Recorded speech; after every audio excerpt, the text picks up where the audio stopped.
So there's step number one, understanding what our reads are and when we're supposed to make them.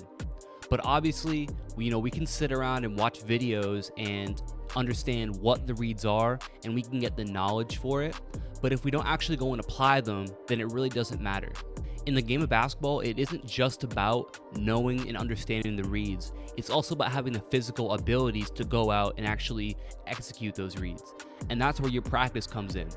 So you got to make sure that you're working on your ability to attack closeouts, your ability to pull up in the mid-range, your ability to finish around that help defender with different evasion finishes, euro steps, floaters, those different reads that you might need to make when you talk about that help guy coming across the lane. But aside from that, it isn't just about being able to physically execute each read. It's also about being able to make the split-second decision of when to go to each read. That's as important as understanding it and having the ability to do it. If you aren't able to take those two things and then be able to make that decision very, very quickly in the heat of the moment, you're going to struggle to be able to do it in a game. The window of time that you get to make a decision is very, very, very short. Basketball, like I said before, it's a game of solving problems. There's a ton of problems you're going to face every single game, and each problem is going to be a little bit different than the one that you faced right before it. And that might mean that you're playing and you're in a one-on-one situation, your defender takes away your right hand. Okay, so how do you solve that problem? What's your read to make in that situation? You have to know instinctively, okay, he does this, now I'm going to do this. All right, you have to know if that hedge defender, if he plays a real soft hedge, you have to know, okay, I have the opportunity to beat him to the outside right here or drag him out and he's going to play back. Okay, well, now I can hit the shot.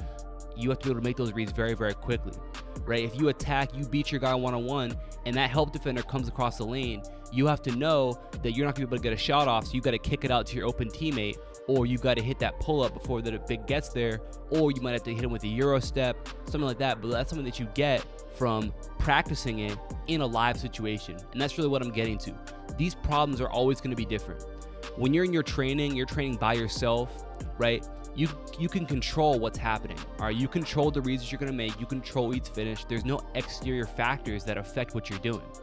But if you're going against a live person, a live defender, all of a sudden what they do might have to change the way that you are able to actually execute that read. The floater that you shoot might have to be a little bit different. It might be a little bit earlier, a little bit later than it would be if you were just practicing by yourself and you can do it the same way every time. Okay, if now you have teammates on the floor, you have to recognize that help defender steps up. Well, now you might have a little dump off to his guy who he just left to go and help for you. Okay, or you have to know now, right? I can work on coming off the ball screen if it's just a chair right there, but now I have to understand that if we're in a live situation and I'm getting a ball screen, oh, okay, now they hard hedge it. Well, oh, now I can split this. Or they hard hedge it, I can't split it, but now I can hit a pass over to my pop guy. He's got a wide open three. Okay. That's stuff you get from playing. Then that ability to make those quick decisions you can't develop when you're just practicing by yourself. This is why I always stress the importance to players of making sure that you're playing the game, you're playing in live situations as often as you can. You need those drills by yourself to actually develop the physical skills to be able to execute in games. But then ultimately you need to go to those game situations in practice, actually executing there, making the right decisions, and knowing that, okay, I've got to put a little bit more on this pass because now there's a defender here, right? If I throw this pass nice and light, he's going to be able to steal it. Okay, that's those little nuances you get from playing the game. So obviously, you should be playing 5-on-5, ideally at least a couple times a week, but really as much as you can. Being able to play in those ultimate game situations. When you play in a game, it's 5-on-5, all right? So you want to put yourself in that 5-on-5 situation. But also, we can break this down and go even smaller than that, where we can take these individual situations, and if you can get 2 or 3 of your teammates to join you, you guys can really drill in those different game situations. So for example, here's a live drill that we did that works on the ball handler's ability to read the help defender and score when coming off of a wing ball screen where his defender goes over the screen. For this workout, we went over this exact situation earlier in the workout. We worked on different reads coming off this ball screen, worked on how to attack this help defender, how to make different reads to beat this help defender who's stepping up, and knowing, okay, do I need to use a turn dribble and get around him? Do I need to pull up right here? Should I go with the euro, try to beat him to the inside? all different things and all different reasons. You're going to see right here that we took from drilling, against no defense, to against me being the defender and giving them kind of soft defense, to now we're playing live and they're all competing, trying to win, and they have to see, okay, so this is where this comes into play. This drill that we were doing, working on this specific move, now I see how it actually applies into games. Now I see how to actually use it in games, okay? It goes from understanding what something is to now knowing, okay, I know when to do it, I know how to do it, and I know ultimately why I'm doing it. That's what you get from being able to simulate these different situations. There's also drills where, you can have a ball screen, and you can have that ball handler come off of the screen, and then you guys can trap him off that, and then you play a little 2-on-1 right there where he's got to be able to score even though he's getting trapped. Where in a game, if you're getting trapped there, you're probably going to look to pass the ball, but just to be able to work on your ability to still attack the basket and finish even when you have an extra guy on you, that's something that you can do right there. So just being able to go into those little situations, and they don't even need to be as detailed as that. You might just say, hey, I'm going to get 3 of my teammates and we're going to play 2-on-2 where we're going to start with a ball screen every single time. Okay. So now all of a sudden you guys get to play working on ball screen, right? Maybe you even get an extra teammate, right? So now you have you and you have 4 of your teammates, and you say, okay, here's what we're gonna do. We're gonna go 2-on-2. We're gonna start with the ball screen, but then we're gonna put the extra guy as the help defender. So now we're going to play off our ball screen, but now we have to also account for the fact that if we start to drive downhill, there's going to be a help guy who's going to step up. So it's a little 2-on-3 situation right there. So those are just things you can start to think about, saying, okay, I'm going to call up a couple of my teammates, a couple of my friends, and we're just going to work on this situation. We're going to compete. We'll play first team to 5 or first person to 5. We'll make it fun. But at the same time, we're going to get better in these situations, and I'm going to get better at ultimately making these different reads.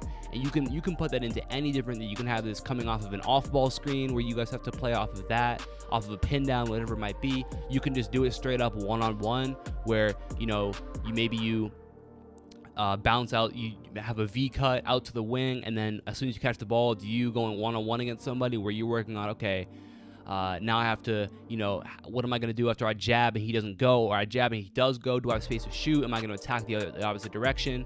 And maybe you add a help defender into that. So now it's one-on-one. You have a help defender coming across the lane. If you start to drive, now you have to be able to account for that. There's a lot of different situations you could put yourself in, and you can really start to isolate. So those situations where you might think to yourself, hey, when I was in my game last week, I wasn't very good at doing this, right? This situation where I drove to the basket from the baseline and I got caught in the air and I didn't know where to go to.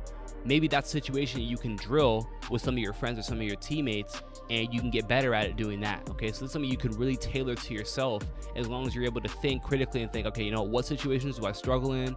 What situations do I need to get better at making reads in? Let's work on that.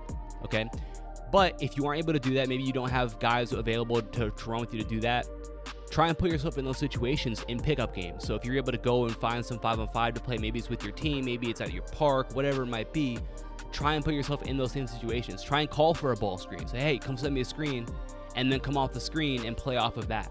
Okay, don't be afraid to mess up in those situations. Get better at what you need to get better at, because ultimately those game reps are super, super important. Okay, so don't make an excuse if you can't find guys to make it perfect. So I'm going to go play with the guys that I can find, and I'm going to still try and get better. Okay, ultimately, it's not enough to watch, right? You can't just go on YouTube and watch videos. Those can be important. That's step one. But then we have to get to the next step, which is actually learning how to apply it if you want to actually see it and get results in your games. If you guys enjoyed this video, make sure you drop a like and subscribe. Make sure you guys click the top link in my description below to get my free Elite Perimeter Scorer workout, where we're going to work on a bunch of skills you need if you want to be a great scorer on the perimeter, completely free. I'll send it right to you. Like I always say, you have questions for me, drop a comment below. Also, send me a DM on Instagram at VisionDrivenBasketball if you have any questions for me. That's it, guys. Peace.